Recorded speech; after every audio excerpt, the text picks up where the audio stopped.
Ah, a primeira pergunta é do L, né? Grande L sempre tá aí. Enfim, como é fazer parte do Vozes Aleatórias? Cara, difícil, porque a gente trabalha, né, com o Luciano, com o Vitor e com mais algumas pessoas. Só que aí que tá. Eu sou focado naquele canal. Sempre que tem alguma merda, a culpa é minha. Então é meio difícil, mas também é muito engraçado. Então, enfim, é isso. Já chorou vendo anime? Cara, sim, já chorei. Principalmente quando era pequeno. Hoje em dia até relevo, mas hoje em dia, assim, também às vezes não tem como não chorar. One Piece, pelo menos, mano, eu chorei praticamente em tudo, velho. A morte do Ace, morte do Barba Branca, morte do Oden, a própria Nami, tipo, pedindo ajuda pro Luffy, eu fiquei emocionado pra caralho. Então, sim, já chorei vendo anime. E qual é a melhor luta de One Piece? Pra mim, a melhor luta de One Piece fica na questão. Putz, cara, é difícil, cara. Mas eu acho que a luta do Flamengo contra o Luffy.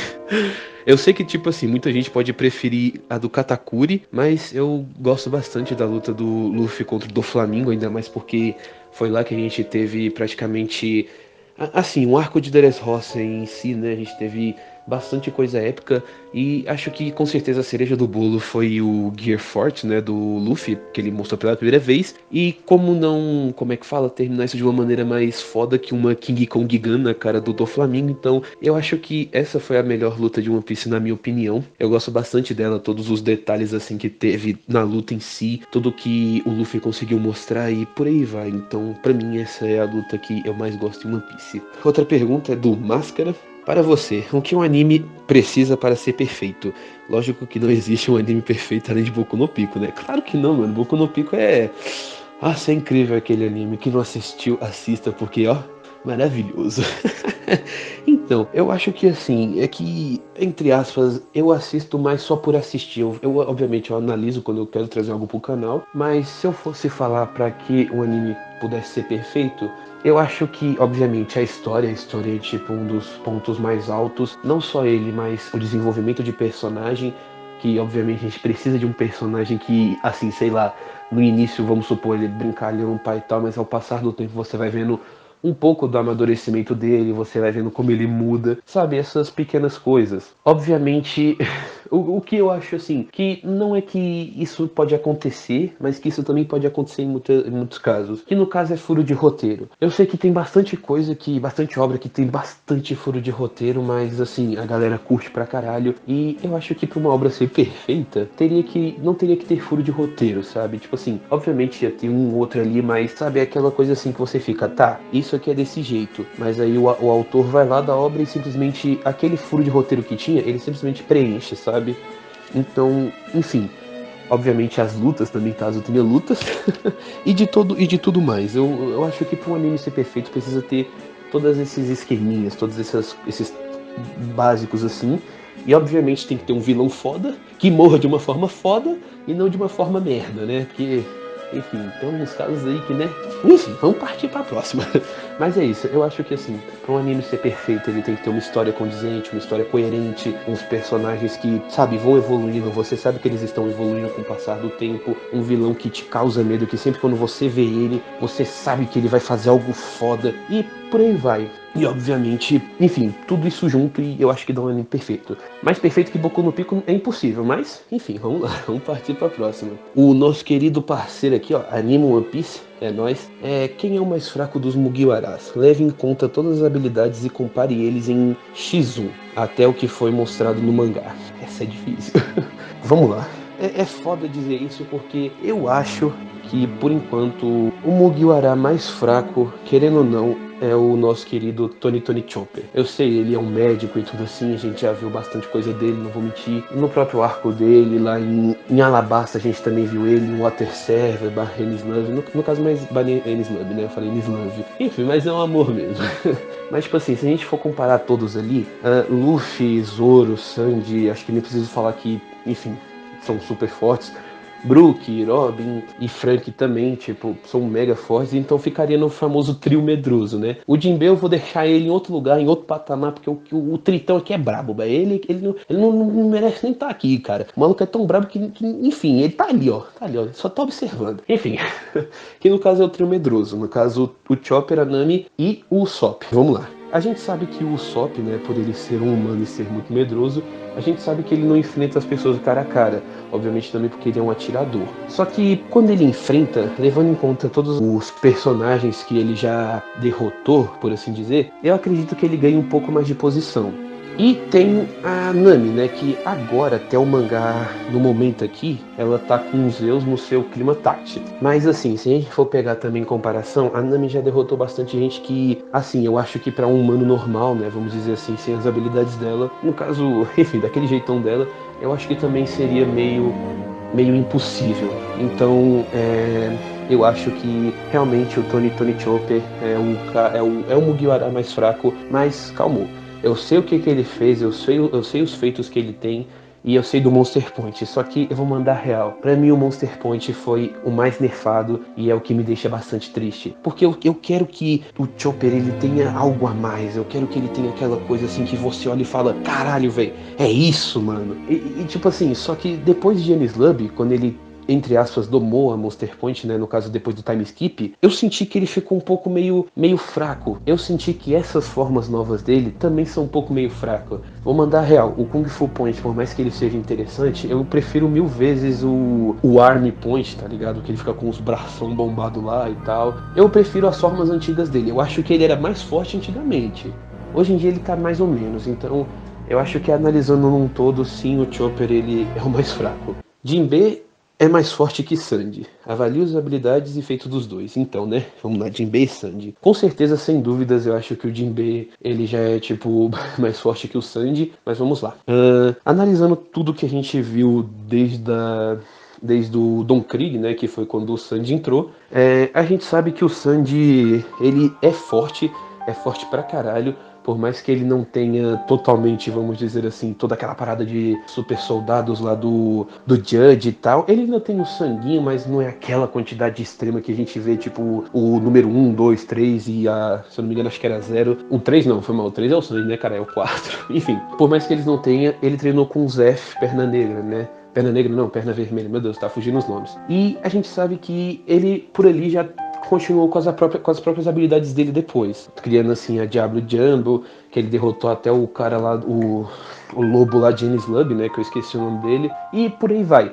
Os feitos do Sanji são realmente incríveis. Mas se a gente for pegar o Jinbe, a gente tem que levar em conta o passado do Jinbe, que ele já era tecnicamente um pirata, né, bem antigamente, quando ele estava seguindo o Fisher Tiger, e ali mesmo ele já mostra realmente que ele é bem superior no próprio Karate Tritão, e muito mais pra frente, quando a gente sabe que ele também é um Shichibukai, a gente sabe que por mais que eu e o Luciano às vezes a gente debate que às vezes é só um título, mas querendo ou não, quem tem essa honra de ser um Shichibukai é bastante forte, então o Jinbe já tem isso também. E não só isso, mas também o próprio, como é que fala? O próprio Arco Holy Cake, né? Que no caso ele... Aquele foi um momento incrível, que ele saiu do bando da Big Mom e foi pro bando dos Mugiwara, que ele não cedeu de medo quando a Big Mom pediu pra, no caso, ele falar se ele queria vida ou morte, né? Então... não só isso, mas também que ele segurou, né? Não só ele, mas junto com os tritões, mas ele já dá pra mostrar também que ele é bem forte. Que no caso, ele, vamos dizer assim, ajudou os Mugiwara a fugir. Quando ele e vamos dizer assim, a tripulação dele, dos Piratas Tritão, né? Acho que é Piratas Tritão, não lembro, enfim. Piratas do Jinbe.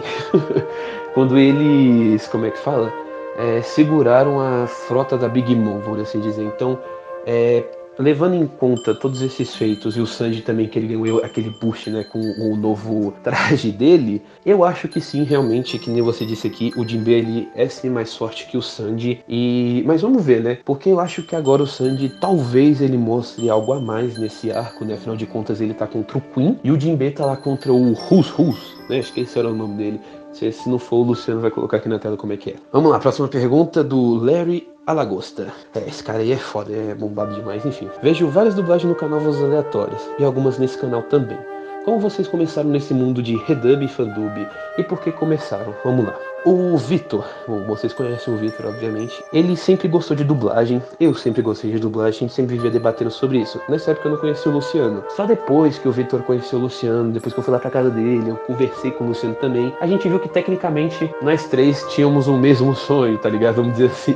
Que no caso é um dia ser um dublador. E a gente sempre vê o Wendel Bezerra, a gente vê no caso o canal Wendel Bezerra, Charles Emmanuel, Guilherme Briggs, todos esses, vamos dizer assim, essas vozes icônicas que ficam marcadas na gente desde criança. E no caso a gente ficou, cara, nossa, que massa seria dar a vida para algum personagem. Obviamente de inspiração a gente teve o Vozes Aleatórias, Vozes Aleatórias, o Voice Makers, né, que no caso também faz esse tipo de conteúdo. Acho impossível alguém não conhecer eles. No caso, como é que fala? A gente teve eles muito como inspiração. Obviamente a gente não tem uma qualidade tanto assim, porque tecnicamente com a pandemia assim a gente não tá tendo muito recurso e a gente tem que gravar como pode. E a gente meio que realmente começou assim, ouvindo vozes, imitando vozes, fingindo personagem. Tipo, ou às vezes quando um personagem não tem voz, a gente tenta fazer uma voz tentando se basear no original mesmo, no japonês, ou se for em inglês, obviamente no inglês. E por aí vai, é desse jeito que, enfim, é desse jeito. Vozes aleatórias, eu sei que é você, Vitor. Quando é que vão começar a me pagar uma grana por participar dos seus vídeos? Mano, nenhuma, velho. O cara fica praticamente com o dinheiro inteiro do Vozes Aleatórias e ainda quer mais. Ah, pelo amor de Deus. Enfim, vamos continuar aqui. O Amana Cachamana, eu acho que eu falei certo, enfim. Como vocês dois se conheceram? Afinal, fazem um canal juntos e acho interessante saber um pouco sobre como o canal surgiu. Então, como eu tinha falado lá como é que fala? Lá no início, eu conheci o Luciano pelo Vitor. E quando eu conheci o Luciano pelo Vitor, a gente foi conversando, pai e tal, e entrou no assunto de anime. Falou, caralho, não sei o que, pai e tal, Luciano fã de Dragon Ball, eu fã de Naruto, a gente falou também sobre One Piece, Fullmetal, a gente falou sobre um monte de coisa. Aí que veio, foi muito mais pra frente, depois que o Voz Aleatória já, vamos dizer assim, tinha sido criado, o Luciano do nada falou, mano, seguinte, e eu também tava voltando a assistir One Piece na época, porque eu perdi o episódio e reassisti tudo. Trabalho. Enfim, ele chegou em mim e falou, cara, vamos fazer um canal de One Piece. Só que ele falou na zoeira. Só que eu falei, ah, bora. A gente foi fazer o canal de One Piece. Simplesmente aconteceu. Foi numa parada muito engraçada e, entre aspas, na zoeira. E a gente fez o canal Piratas OP, que no caso começou, entre aspas, como uma zoeira, mas só foi tomando rumo. Foi desse jeito, a gente se conheceu desse jeito e o canal foi sendo criado desse jeito. E agora uma pergunta do Oshama do Ben 10. Esse aí, esse bravo, mano. Em uma luta mano a mano de espadas, quem ganha? Ichigo ou Zoro? Difícil. Mas eu vou falar que eu acho que é o Zoro. Eu acho que o Zoro, ele... É engraçado falar isso, né, velho? Eu acho que ele derrota, assim, o Ichigo. Bom, por mais que o Ichigo já tenha sido mostrado, é foda.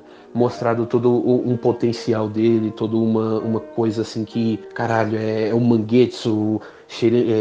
Shigalketetsu, eu esqueci o nome dos golpes. Mas enfim, foi tudo mostrado assim, ainda tem mais coisa no mangá, que inclusive o Bleach tá voltando também, né? Enfim, já é uma curiosidade, pelo que eu lembro eles que ele tá voltando como um anime, enfim. Mas a gente tem o Zoro, né? Que a gente já viu tudo que o Zoro, vamos dizer assim, consegue fazer, a ponto de usar as três espadas, usar uma espada, usar tipo tudo assim. O Zoro, querendo ou não, acho que ele é bem maleável, vamos dizer assim. Ainda mais que ele também tem um haki, ele tem, vamos dizer assim, toda aquela concentração para quando ele cortou o Number One, né, que no caso, acho que ele tava querendo até cortar ferro, né, que ele fala, e ele conseguiu cortar o Number One, consegue só com a pressão dele. Eu sei que isso aí é mais em Minions e tal, mas tipo, com a pressão dele ele consegue, entre aspas, fazer uma pessoa, tipo, pensar que foi cortada sem ao menos ter desembanhado a espada dele. E não só isso, mas tipo, também atualmente a gente viu que, obviamente, além do Ashura, né, que tá mais bombado do que nunca, ele também consegue cortar fogo. E eu acho que, enfim, acho que o Zoro, por ter mais, vamos dizer assim, toda uma construção dessa parada dele de golpes de espada, toda uma parada de corte, como ele é feito, como é tudo assim, eu acho que ele ganha sim do Ichigo. E agora vamos para a última pergunta, que é do Chaos, ou Caos, eu não sei. Enfim, você e o Rick realmente vão tentar virar dubladores oficiais do Oden Akainu? Cara, só chamar, mano. Unidub contrata nós. Hashtag Unidub contrata nós, viado. Mano, na moral, se a gente pudesse, a gente ia com certeza dublar Akainu, dublar Oden, dublar a porra toda se quisessem, porque realmente foi engraçado ter feito aquele vídeo do Akainu. Foi ideia do Luciano, ele falou, pô, mano, ó, vou te mandar aqui um vídeo do Akainu e vou mandar o roteiro. Aí eu, beleza. Fui lá, fiz, pá, no canal. Ele que falou também sobre o Oden, foi lá, pá, tá no canal. Então, eu acho que seria, assim, legal chamar nós, assim, pra ir dublar, né? E é isso, galera.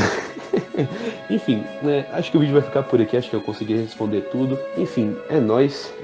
Um beijão pra vocês. Eu nunca falei isso, mas agora um beijão pra vocês. Deixa o like, se inscreve no canal, compartilha. E eu acho que é isso. É nóis. Falou, até o próximo Perguntas e Respostas, que vai ser com o Luciano dessa vez.